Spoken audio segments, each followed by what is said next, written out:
کہ سال کی آخری تاریخ کو جو ان کا موجودہ بادشاہ ہوتا اس کو جنگل میں چھوڑتے اور نیا بادشاہ لینے کے لیے وہ ساحل پہ آ جاتے۔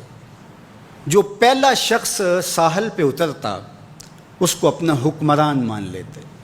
جو بھی حکمران بن جاتا وہ خوش ہو جاتا، حالانکہ اس کو بتا دیتے کہ ایک سال کے لیے تجھے منتخب کیا ہے، سال کی آخری تاریخ کو تخت سے اٹھائیں گے، باندھیں گے، جکڑیں گے، اور اسی جزیرے کے دوسرے کنارے ایک جنگل ہے جہاں خاردار جھاڑیاں اور موذی جانور ہیں، وہاں تجھے پھینک دیں گے۔ وہ بھول جاتا، کہتا دیکھی جائے گی۔ اور سال کی آخری تاریخ جب وہ رسیاں اور زنجیریں لے کے آتے تو وہ پریشان ہو جاتا کہ آنکھ جھپکنے میں سال گزر گیا، پتہ ہی نہیں چلا۔ پھر روتا ہوا چیختا ہوا اس جنگل میں جاتا اور لوگ اس کو چھوڑ کے آ جاتے اور درندوں کا رزق بن جاتا۔ اور جو بھی آتا اس نے کبھی انکار نہیں کیا تھا۔ پہلی بار ایسا ہوا کہ جس شخص کو انہوں نے ہار ڈالے، گارڈ آف آنر دیا، تعظیم تکریم دی، سیلوٹ کیا، اس نے کہا یہ سب کیا ہے؟ کہا کہ آج کے بعد تو ہمارا حکمران ہے۔ کہا میں تو امور سلطنت نہیں جانتا، میں تو تاجر آدمی ہوں، چیزیں بیچنے آیا ہوں۔ کہا کہ ہمارا اصول یہی ہے کہ سال کی پہلی تاریخ کو پہلا شخص جو جزیرے پہ قدم رکھتا ہے وہ ہمارا حکمران ہوتا ہے۔ اس نے کہا میں تو امور سلطنت کو نہیں جانتا، تو یہ کس طرح ذمہ داری قبول کر سکتا ہوں؟ انہوں نے کہا کہ تمہیں کرنا ہوگی، اس کے علاوہ کوئی راستہ نہیں ہے، ہمارا یہ قانون ہے، ضابطہ ہے۔ اور یہ بھی بتا دیں کہ سال کی آخری تاریخ کو تجھے اسی جنگل کے دوسرے کنارے چھوڑائیں گے جہاں موذی جانوروں کا رین بسیرا ہے۔ تو اس نے کہا اگر انجام اتنا دردناک اور خطرناک ہے پھر تو میں بالکل جانے کے لیے تیار نہیں ہوں۔ تو انہوں نے کہا تو چاہے نہ چاہے باندھ کے بھی تخت پہ بٹھانا پڑا تمہیں بٹھائیں گے۔ اس نے کہا اچھا مجھے یہ بتاؤ کہ سال بعد میری بات مانو گے یا نہیں؟ اس نے کہا کہ ہاں، قانون میں تو ترمیم نہیں کر پائے گا، لیکن یہ ہوگا کہ تیرے انتظامی حکم ہم ماننے پہ مجبور ہوں گے۔ اس نے کہا ٹھیک ہے، میں تمہارا حکمران بننے کے لیے تیار ہوں۔ رومی بولتے ہیں کہ جب بھی کوئی شخص تخت نشین ہوتا تو وہ بھول جاتا کہ میرے 7 سال کی آخری تاریخ میں کیا ہونے والا ہے۔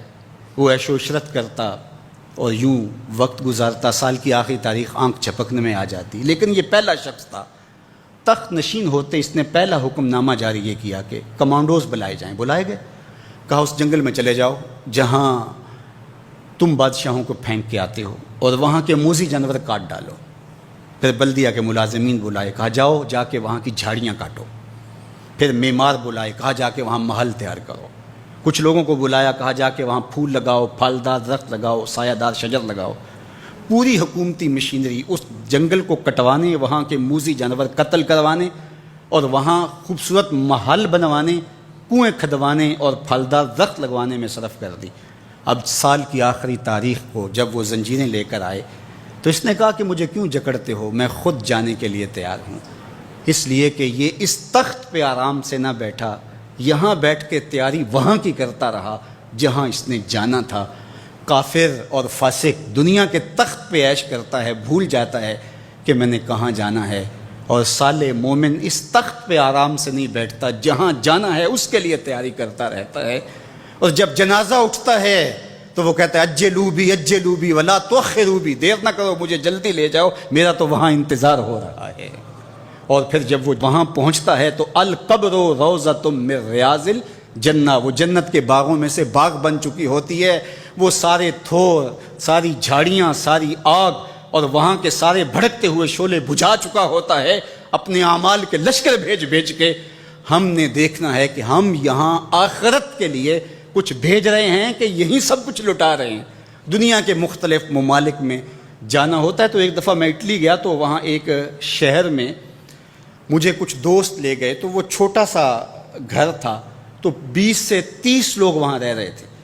تو میں بڑا حیرت زدہ ہوا، تو میں نے کہا کہ آپ یہاں تنگ سی جگہ پہ 20-25 لوگ رہ رہے ہیں تو اتنی مشکل میں کیوں رہ رہے ہیں؟ تو کوئی بڑا سا گھر خرید لیں، آسودہ رہیں۔ تو انہوں نے کہا کہ جناب آپ ہمارے علاقے میں جا کے دیکھیں، 5-5 کنال کے گھر ہم نے وہاں شروع کیے ہیں۔ ہم یہاں کمائی کرنے آئے ہیں، عیش کرنا تھوڑے آئے ہیں۔ ہم تو چند سالوں کے لیے یہاں آئے ہیں، اس لیے ہم یہاں سے کماتے ہیں، بھیجتے وہاں ہے جہاں ہم نے ہمیشہ جا کے رہنا ہے۔ میں نے کہا یہی تو میں سمجھانے آیا ہوں، جہاں جتنا رہنا ہے وہاں کا انتظام بھی اس حساب سے کرو۔